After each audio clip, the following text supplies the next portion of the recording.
आपकी बेटा जो 6-7 महीने का जो टेन्योर आपके पास था, अब देखो जून खत्म हो चुका है, जुलाई के ऑलमोस्ट हम लोग मिड में आने वाले हैं। ठीक है, जुलाई जब तक हमारा खत्म होगा, we will be done with centre of mass, और अगस्त के स्टार्टिंग में ही आप ये मानिए हमारा मैकेनिक्स वाला पूरा पार्ट खत्म हो जाएगा।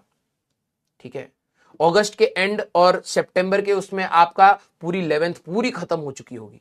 और देखो हम लोग डिटेल में ही बात कर रहे हैं, ऐसा नहीं है कि कोई चीज मिस हो रही है। अगर आप में से कई सारे अर्जुना के और उसके बच्चे होंगे, आपको पता लग रहा है यहां और एक्स्ट्रा चीजें भी बताई जा रही हैं।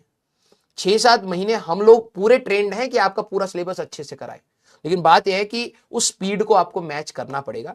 आपके डीपीपीज, टेस्ट एंड ऑल सारी चीजों में कुछ लैकिंग होंगी, मेरे को पता है। डीपीपी में हो जाए, लेकिन टेस्ट में मत होने देना।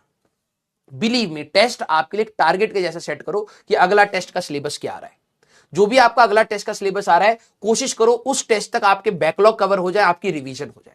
जेई मेंस 1 से पहले आप ऑन पॉइंट रहो, सिलेबस जहां पर है वहीं पर रहो। मैं बिलीव मी, जेई मेंस 2 तक आप अपनी सारी डीपीपी लगा लोगे, आप अपने सारे मॉड्यूल के क्वेश्चन लगा लो। अभी टाइम मिसमैनेज हो रहा है ना, कोई दिक्कत नहीं है, इसको लोड मत लो, उसको कहो कि चलो ठीक है अभी जितना कर सकता हूं कर रहा हूं। आप क्लास जरूर करिए, कोशिश करिए कि आप डीपीपी एंड मॉड्यूल भी लगा रहे। नहीं हो पा रहा है सर, टाइम नहीं मैनेज हो रहा है, कोई दिक्कत वाली बात नहीं है, क्लास के क्वेश्चन को दोबारा लगा लीजिए, क्योंकि ये हम लोगों ने, मैंने यहां पर एचसीवी के भी सम है, अगर आप देखेंगे एडवांस के पीवाईक्यूज भी आपको मिलेंगे, इसी में आपके सिंगेज के भी सवाल मिलेंगे, इसी में आपके एरोडोफ के भी सवाल मिलेंगे। आपके मिक्सचर ऑफ द सवाल, जो अच्छे सवाल है वो हम लोग धीरे धीरे बिल्ड करा देते हैं। ठीक है, जेई मेंस 1 के बाद आपका टारगेट क्लियर हो जाएगा कि भाई अब मेरी कोई थ्योरी नहीं बची है, अब मुझे सिर्फ सवाल लगाने हैं। तो अब आप और पीवाईक्यूज लगाएंगे, आपके डीपीपी जो छूटे आपके पास पूरा टाइम रहेगा। मैंने बच्चों को स्ट्रगल करते हुए कहां देखा, मैं अभी बता रहा हूं, और आप में से भी कई सारे ऐसे होंगे। कई सारे बच्चे क्या करेंगे, उनका जेई मेंस 1 से पहले सिलेबस ही कंप्लीट नहीं होगा, उनके 4 चैप्टर फिजिक्स में छूटे हैं, 5 चैप्टर मैथ्स में छूटे हैं, 6 चैप्टर केमिस्ट्री में छूटे हैं। और क्या होता है, जेई मेंस में ये कॉन्फिडेंस लो कर देंगे आपका। ठीक है, अब जैसे मान ले तेरा कोई एक चैप्टर छूट गया, यार उससे आसान सवाल आ गया तो वो तो करना चाहिए था, तो सिलेबस कंप्लीट कर। जेई मेंस फिजिक्स का टफ नहीं आ रहा है। ठीक है, अब बात क्या होती है, जैसी जेई मेंस खत्म होता है, बच्चा सोचता है कि यार मैं ना बेस फिर से स्टार्ट से पढ़ूंगा, और फिर जब तक फरवरी खत्म होता है वो अपनी थ्योरी कर रहा है, फिर प्रैक्टिस कब करेगा भाई, प्रैक्टिस कब होगी।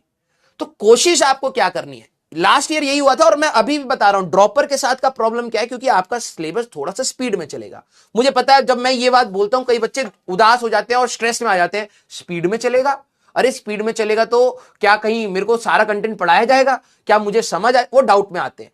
सब आएगा भाई समझ, सब पढ़ाया जाएगा, लेकिन अब तू अपने लिए स्टेप्स बना ले। जेई मेंस 1 का टारगेट तेरा क्या होना चाहिए, कंप्लीट सिलेबस कंप्लीशन। जब जिस दिन हमारा सिलेबस खत्म हो उस दिन तेरा भी सिलेबस खत्म हो। हाँ, प्रैक्टिस कम हुई है सर, पीवाईक्यूज में सारे नहीं लगा पाया सर, मेरे से डीपीपी सारी नहीं हुई, कोई दिक्कत नहीं, टेस्ट सारे दे और जितनी कोशिश कर सकता है प्रैक्टिस में कर। ठीक है, जेई मेंस 1 के बाद तेरे को लग रहा है तेरे साथ प्रॉब्लम है, बेटा यहां पर जितने बच्चे बैठे हैं और ऑल ओवर इंडिया जितने बच्चे ऑफलाइन में भी अभी ड्रॉपर्स में बैठे हैं, उनके पास तो यही टाइम है ना, उनके वही सिलेबस अभी जून में स्टार्ट हुआ है, समझ रहा है। हम लोग फिर भी थोड़ा सा डिटेल में बता देते हैं, ऑफलाइन में तो थोड़ा टाइम का भी कंस्टेंट होता है। मान लो मैंने अभी 11 मिनट क्लास एक्स्ट्रा ले ली, जिनको जाना है जा सकते हैं, लंच कर सकते हैं साथ में। ठीक है, ऑफलाइन में तो भाई दूसरी क्लास होती है, क्लास खाली करनी पड़ती है, तो सबके लिए लिमिटेड टाइम है, हर कोई स्ट्रेस में, आप मैनेज करने की कोशिश करिए। ठीक है, जेई मेंस 1 के बाद आपको इतना सफिशिएंट टाइम मिलता है कि आप अपने सारे पीवाईक्यू सारे डीपीपी लगा लें।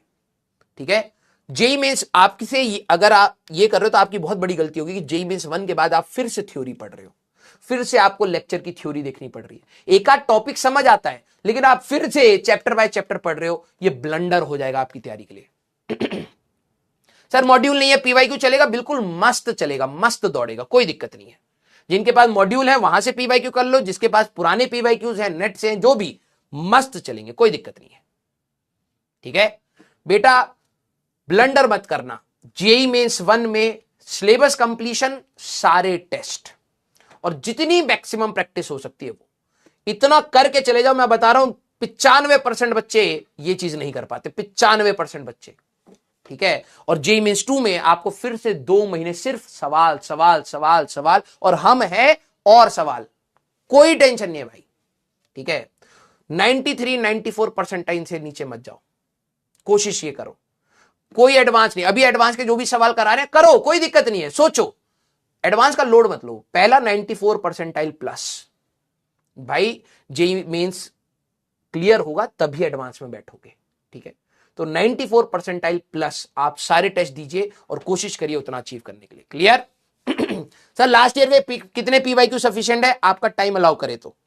अगर आपके पास इतना टाइम है, आप पिछले 10 साल के लगाइए, बहुत ज्यादा टाइम अलाउ कर रहा है तो 15 साल के लगाइए, टाइम कम अलाउ कर रहा है तो पिछले 2 साल के लगाइए। प्रैक्टिस जितनी कर सकते हैं मैक्सिमम, वही मैं कह रहा हूं, मेरे वर्ड को समझिए बेटा, इंटेंट को समझिए। अब कोई बोलेगा सर मैं 3 साल के लगाऊं या 4 साल के लगाऊं, ये एक नॉनसेंसिकल बात हो जाएगी। सबका टाइम अलग अलग है, जिसको जैसा टाइम मिले आप अपनी मैक्सिमम प्रैक्टिस करिए। टेस्ट लेकिन आपके सारे होने चाहिए, सारे, उसमें कोई एक्सक्यूज नहीं होना चाहिए।